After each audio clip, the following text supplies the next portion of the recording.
आजम खां के ठिकानों पर आईटी की रेड पड़ रही, क्या कुछ कहेंगे? जब जब इनको सरकार में मौका मिला था, इन्होंने उत्तर प्रदेश के लोगों को सिर्फ लूटा। तो चाहते हैं श्री अखिलेश यादव जी का भी जांच हो, श्री शिवपाल यादव जी का भी जांच हो, फिर अंधेरी रात में मुख्यमंत्री जी के यहाँ फूल लेके पहुंच जाते हैं। तो ऐसे लोग जो फूल लेके जाते हैं, तो उसी तरीके से इनको जेल तक भी फूल पहुंचाने की जरूरत। जो मेमियाते हैं श्री शिवपाल यादव जी, वो जो है पैसा लेके बांटते थे, तो वो भी तो घोटाला किए है। नौकरी जब शेर को बड़ा छलांग लगाना होता है तो एक पैर पीछे करके हट करके छलांग लगाता, और जिसको मुंह बगल गिरना होता है वो इसी तरह चिल्लाता है। जो चिल्ला रहे हैं सब, वो इसी तरह चिल्लाएंगे, हमको बड़ा छलांग लगाना। ओपी राजभर का सपा दफ्तर पे आना प्रतिबंधित है सर। समाजवादी पार्टी की अराजकता, अहंकार, गुंडागर्दी और उनका नफरत पिछड़ों के प्रति ये उजागर हो जाता है। और विपक्ष के ऊपर उतने ज़्यादा ये रेड पड़ती है और क्या ना मुकदमे होते हैं। भारत को प्रगति पर ले जाने की बात हो रही है, और ये किस बात की चर्चा कर रहे हैं? जैसे लगता है कि ये सम्मेलन राज्य स्तरीय हो रहा है। विद्यालय के अंदर घुसे होते तो G20 का मतलब समझ पाते समाजवादी के नेता। मतलब बसपा को मानते हैं आप? हाँ बिल्कुल, बसपा को मानते हैं। बसपा चुनाव लड़ी होती, सपा वहाँ 40,000 से ज़्यादा वोटें नहीं पाती। सुहेल देव भारतीय समाज पार्टी के वरिष्ठ नेता अरुण राजभर जी हैं, हमसे ज़्यादा बातचीत करने के लिए। सर, समाजवादी पार्टी के वरिष्ठ नेता आजम खां के ठिकानों पर आईटी की रेड पड़ रही, क्या कुछ कहेंगे? देखिए, जैसा करनी वैसा भरनी। जब जब इनको सरकार में मौका मिला था, इन्होंने उत्तर प्रदेश के लोगों को सिर्फ लूटा, और सरकार हटने के बाद जो वर्तमान की सरकार है, पारदर्शिता से जब कार्रवाई कर रही है, जांच हो रही है, तो बहुत सारी चीज़ें सामने आ रही है। 60 करोड़ का ट्रांजैक्शन मामला भी सामने आया है कि अवैध तरीके से 60 करोड़ रुपए का हेरा फेरी जो इन्होंने ट्रस्ट बनाया था, उस ट्रस्ट के माध्यम से हुआ है। अब जो जांच एजेंसियां हैं, अब उसमें से कौन सी ऐसी जांच रिपोर्ट निकलती है, कौन से ऐसे जांच में चीज़ें पाई जाती हैं, वो तो अब एजेंसियां कार्रवाई करेंगी उसके आधार पर। तो यही नहीं, हम तो चाहते हैं श्री अखिलेश यादव जी का भी जांच हो, श्री शिवपाल यादव जी का भी जांच हो। इन्होंने लैपटॉप घोटाला किया है, इसकी भी जांच होनी चाहिए। अवैध खनन में जितना घोटाला हुआ है उसकी भी जांच होनी चाहिए। राशन घोटाला हुआ है, उसकी जांच होनी चाहिए। गोमती रिवर फ्रंट का घोटाला की जांच होनी चाहिए।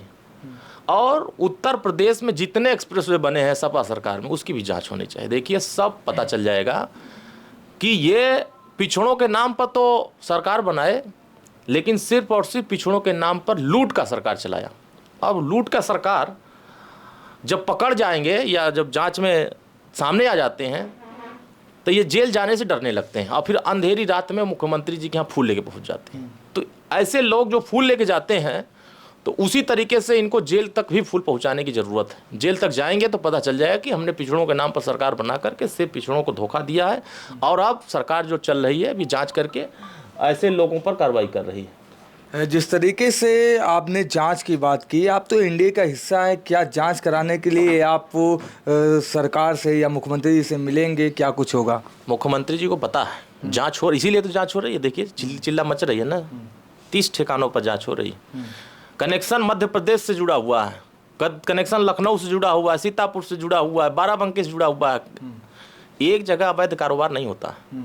और उनकी जो पहले की शैली रही है मोहम्मद आजम खान साहब की, वो सिर्फ और सिर्फ लोगों के साथ गुंडागर्दी करना, ज़मीन लूटना, लोगों के साथ धोखा करना, और उसी का अब खामियाजा उनको एजेंसियां दे रही हैं। जांच में रिपोर्ट आ रही है कि ये लोग वही काम किए हैं, अवैध तरीके से सारा धंधा चलाए हैं। तो बंदा अवैध लोगों का कार्रवाई होती है तो समाजवादी पार्टी चिल्लाएगी। आपने एक ट्वीट किया है, 2012 से लेके 17 तक का जिक्र किया है, तमाम सारे घोटालों का नाम आपने लिखा है। क्या इसके लिए भी जांच के लिए आप सरकार से मिलेंगे या सरकार से कहेंगे जांच होनी चाहिए, क्या कुछ कहेंगे? क्यों नहीं जांच होनी चाहिए? जांच बिल्कुल होनी चाहिए। जितने भी घोटाले हुए हैं सबकी जांच होनी चाहिए। और 2017 छोड़ दीजिए, जितने भी 2017 से पहले काम हुए हैं, जब ये विकास की बात गिनाते हैं तो उस विकास में भी भ्रष्टाचार का जो महक होती है, उस विकास में इनके भ्रष्टाचार का महक आ गया। उस 12 और 17 के बीच के जितने काम हुए हैं या जितने भी नौकरियां बटी हैं, सब में लूट हुए हैं। 10-10 लाख 20-20 लाख रुपए लेकर के जो मेमियाते हैं त्रिशुपाल यादव जी, वो जो है पैसा लेके बांटते थे, तो वो भी तो घोटाला किए हैं नौकरी।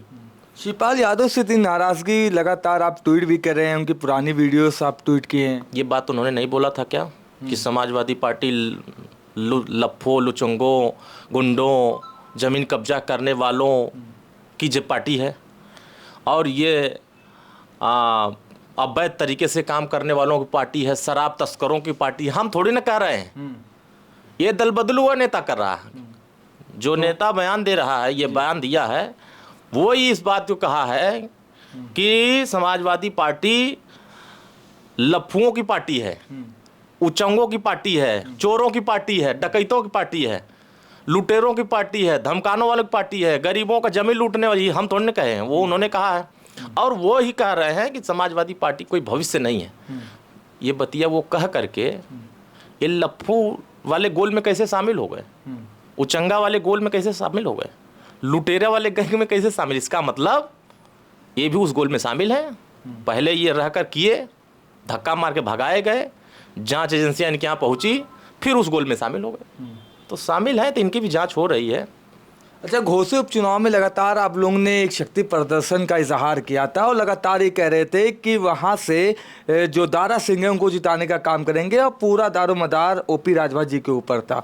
लेकिन रिजल्ट सर आपके विपरीत न हुआ। कभी कभी होता है, जब शेर को बड़ा छलांग लगाना होता है तो एक पैर पीछे करके हट करके छलांग लगाता, और जिसको मुंह बगल गिरना होता है वो इसी तरह चिल्लाता है। जो चिल्ला रहे हैं सब, वो इसी तरह चिल्लाएंगे, हमको बड़ा छलांग लगाना।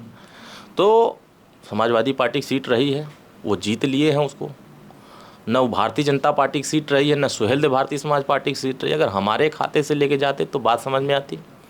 और ये तब क्यों शोक मनाते हैं जब रामपुर हार जाते हैं, सपा की सीट रहती है और भाजपा कब्जा कर लेती है। सपा की सीट आजमगढ़ रहती है, तब आजमगढ़ भाजपा अपने खाते में लेती है, तो ये कहाँ जाते हैं, शोक मनाने लगते हैं। ये जैसे लगता है कि मातम पड़ गया। तब कहाँ आरोप लगाते हैं, ईडी, इलेक्शन कमीशन, प्रशासन, शासन, निर्वाचन आयोग, तमाम जगहों पर। और ज़्यादा जब बेचैन भारत हो जाते हैं तो इलेक्शन ईवीएम पर सवाल खड़ा कर देते हैं। अब चिप्पी लगा ली है मुंह पर, टेप लग गया है कि अब इलेक्शन कमीशन पर कोई सवाल नहीं, लोकतंत्र सुरक्षित है, संविधान की रक्षा हो रही है, शासन प्रशासन साथ है, ईवीएम महाराज भी साथ हैं। अब तो नहीं ना बोल सकते। आपने लंबी छलांग की बात की, क्या कुछ जो मंत्रिमंडल विस्तार होने की बात हो रही थी, राजभर जी को मंत्री बनाने की बात हो रही थी, तो एक दल जो है आपके जो खिलाफ रहता है वो कह रहा है कि मंत्री तो नहीं बन पाएंगे। तो लंबी छलांग की जो बात करें वो ये कह रहा है समाजवादी पार्टी, विपक्ष, घमंडिया गठबंधन, यही लोग कह रहे हैं। जिंदगी में वो लोग कुछ नहीं कर पाएंगे। एनडीए गठबंधन के मालिक वो सब नहीं है, वो सब लूट गैंग के मालिक हैं, घोटाला गैंग के मालिक हैं, आतंकवादियों को छुड़ाने वाले मालिक हैं, अपराधियों को संरक्षण करने वाले मालिक हैं। एनडीए पिछड़ों को न्याय देने वाली पार्टी है, पिछड़ों को आगे बढ़ाने वाली पार्टी है, पिछड़ों की हिस्सेदारी की बात करने वाली पार्टी। अभी 13,000 करोड़ रुपया आया है विश्वकर्मा श्रम योजना के तहत पिछड़ों को सशक्तिकरण करने के लिए। राष्ट्रीय पिछड़ा वर्ग को संवैधानिक दर्जा देने का काम एनडीए सरकार ने किया। जो लोग यह बात कह रहे हैं, ये पहले क्यों नहीं कराया? नीट में पिछड़ों को आरक्षण लागू कराने का काम एनडीए सरकार ने कराया। रोहिणी कमीशन का सर्वेक्षण करने का काम, रिपोर्ट राष्ट्रपति तक पहुंचाने का काम एनडीए सरकार ने कराया। भर और राजभर जाति को अनुसूचित जनजाति में शामिल कराने का प्रस्ताव एनडीए सरकार ने तैयार कराया, सर्वेक्षण कराया। सामाजिक न्याय समिति की रिपोर्ट, सर्वेक्षण कराया, रिपोर्ट तैयार कराया एनडीए सरकार ने। ये जितने लुटेरे गैंग हैं, इन सभी योजनाओं का विरोध करते हैं। ये उनका विरोध करते हैं जिनके बीच में वोट लेने जाते हैं तो कहते हैं मैं पिछड़ों का हूँ, और फिर सरकार बना लेते हैं तो ये पिछड़ों के साथ गला दबा करके मारने लगते हैं। तो ये स्थिति है। समाज, अन्य पार्टियां जो विपक्ष की हैं, ये पूरी तरीके से सुहेलदेव भारतीय समाज पार्टी से बौखलाई है, भयभीत है कि इतनी तेजी से ये पार्टी प्रोग्रेस क्यों कर रही है, इतनी तेजी से जनाधार इसका क्यों बढ़ रहा है। तो आने वाले समयों में हम क्या बनेंगे क्या नहीं बनेंगे ये विपक्ष नहीं तय करेगा, ये एनडीए गठबंधन तय करेगा। हमारे जो एनडीए गठबंधन के मुख्य नेतृत्व करता है वो तय करेंगे। और ये तय है, समाजवादी पार्टी जैसे राह से अब आदमी चल रहा है तो कुछ लोगों का काम होता है चिल्लाना, मेमियाना, भौंकना, तो वो उनका काम है। हमारे सेहत तो उससे कोई फर्क नहीं पड़ रहा है। हम जनता के बीच में वंचितों के सशक्तिकरण की बात कर रहे हैं। अभी कई ऐसे दल हैं, समाजवादी पार्टी हो, बसपा हो, कांग्रेस हो, बीजेपी हो और बाकी दल है, सभी दलों का इतिहास उठा के देखिए, 8-8 दल, 5-5 दल, 4-4 दल, 10-10 दल से गठबंधन करते हैं, तोड़ते हैं। वो करते हैं तो उस गठबंधन, बड़े दलों का गठबंधन कहा जाता है। छोटे दल अगर बड़े दलों से गठबंधन करते हैं तो दल बदलू कहा जाता है। तो सर, नाराजगी आपकी समाजवादी पार्टी से इतना ज़्यादा क्यों है? कांग्रेस भी है, बीएसपी भी है, जो इंडिया गठबंधन हुआ है, तो सपा पे ही वार हो रहा है लगातार। हमारा नाराजगी किस बात का है? हम नाराज कहाँ हैं उनसे? हम नाराजगी उनसे थोड़ी नहीं कर रहे हैं। वो उनकी प्रवृत्ति, उनका चरित्र, उनका गुंडागर्दी, उनकी अराजकता उनके पार्टी के नेताओं ने उजागर किया। 2017 हारे, 2014 हारे, 2019 हारे, 2022 हारे, तो ये कौन कह रहा है कि भविष्य खत्म हो चुका है? उन्हीं की पार्टी में जो मेमियाते थे कल तक अलग पार्टी बना करके, वही ना कह रहे थे। और आज वहीं जा करके सरेंडर कर गए, हाथ जोड़ करके एकदम घुटना पर बैठ गए हैं कि अब बिल्कुल जैसे कहो वैसे। अच्छा, सपा दफ्तर पे एक होल्डिंग लगी थी, बहुत चर्चा का विषय बना था।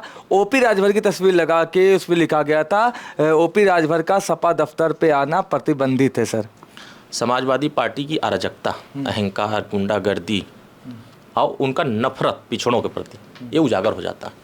अच्छा, आखिरी सवाल ये लेते हैं सर, ये शर्ट बहुत बढ़िया दिख रही है और गमछा भी। एक नाम चल रहा था आपका कि लोकसभा की तैयारी कर रहे हैं, क्या कुछ तैयारी हो रही है? आप चाहते हैं कि हम उगारे रहें, नंगे रहें?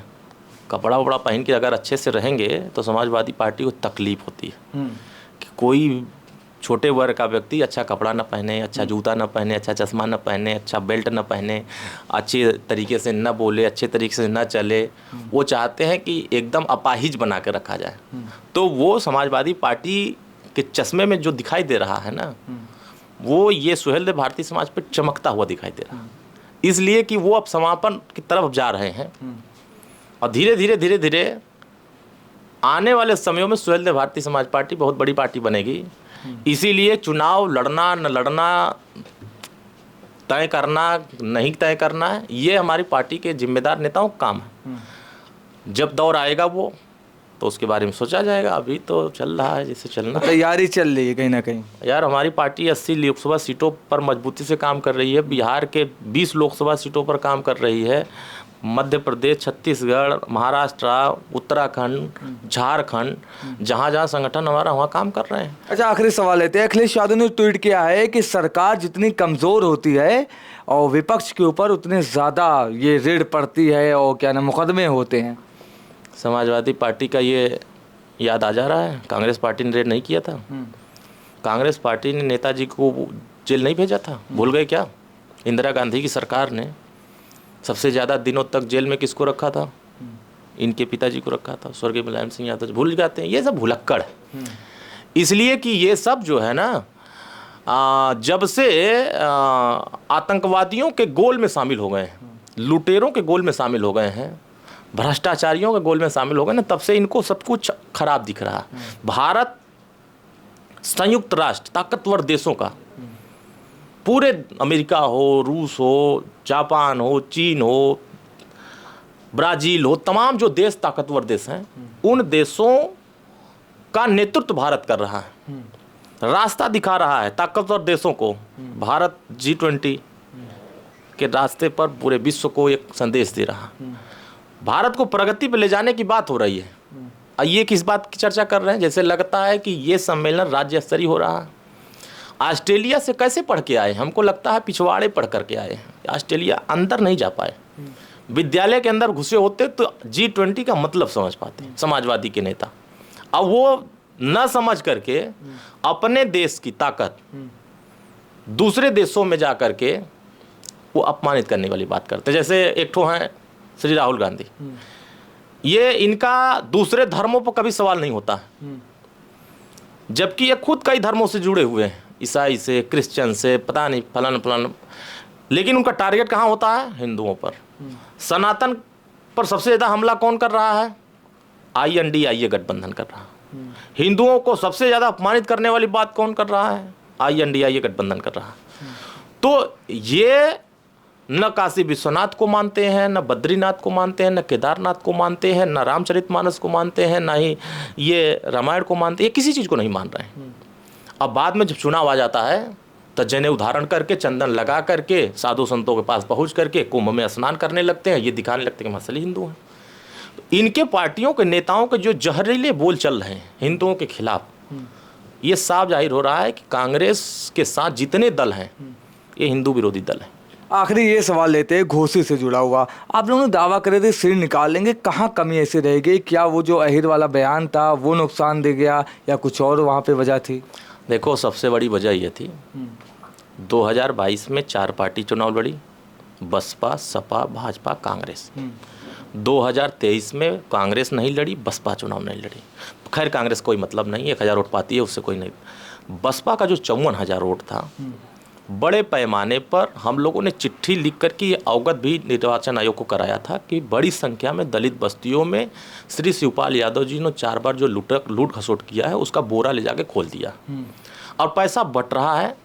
इसकी जांच होनी चाहिए, पकड़ना चाहिए। 33 लाख रुपया पकड़ा गया था, शिवपाल यादव जी का 33 लाख रुपया पकड़ाया था घोसी में, और प्रशासन को बार बार अवगत कराते रहे, नहीं हुआ। दलितों का जो वोट मायावती की अपील के बाद कारगर नहीं साबित हुआ, ये वोट पैसे पर शिफ्ट हो गया सपा के साथ। बस वही चुनाव। मतलब बसपा को मानते हैं आप? हाँ बिल्कुल बसपा को मानते हैं। बसपा चुनाव लड़ी होती, सपा वहाँ 40,000 से ज़्यादा वोटें नहीं पाती, 40,000 से ज़्यादा वोट नहीं पाती। हाँ, हम लोग 1 लाख से ज़्यादा वोट पाते। तो आगे की रणनीति क्या रहेगी? किस रणनीति पे काम करेंगे सर आप? रणनीति बन रही है, इससे अच्छा रणनीति बन रही है।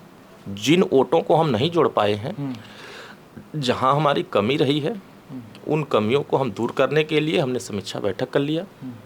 कार्यकर्ताओं की जिम्मेदारी भी तय हो गई और आने वाले समयों में उन सब चीज़ों पर काम हो रहे हैं। बेहतर करने के लिए 1 महीने के अंदर जहां कमी रही है उसको दुरुस्त करके 2024 80 की 80 सीट जीतने के लिए हम लोग उस मुहिम पे काम करेंगे कि जितने विरोधी ताकतें, हिंदू विरोधी ताकतें हैं, वो सब समाप्त हो जाएंगे, सब पाकिस्तान का रास्ता पकड़ लेंगे और हिंदुस्तान में भारत के नागरिक पूरी ईमानदारी के साथ लोकतंत्र की रक्षा करेंगे और संविधान की रक्षा करेंगे। तो ये थे हमारे साथ अरुण राजभर, जो कह रहे थे कि आने वाले दिनों में जब चुनाव होगा तो 80 की 80 सीट एनडीए यानी एनडीए के जो सहयोगी दल है वो जीतने का काम करेंगे। और लगातार समाजवादी पार्टी पे हमलावर होते हुए अरुण राजभर ने कहा कि समाजवादी पार्टी के कार्यकाल में जो घोटाले हुए उसकी जांच होनी चाहिए।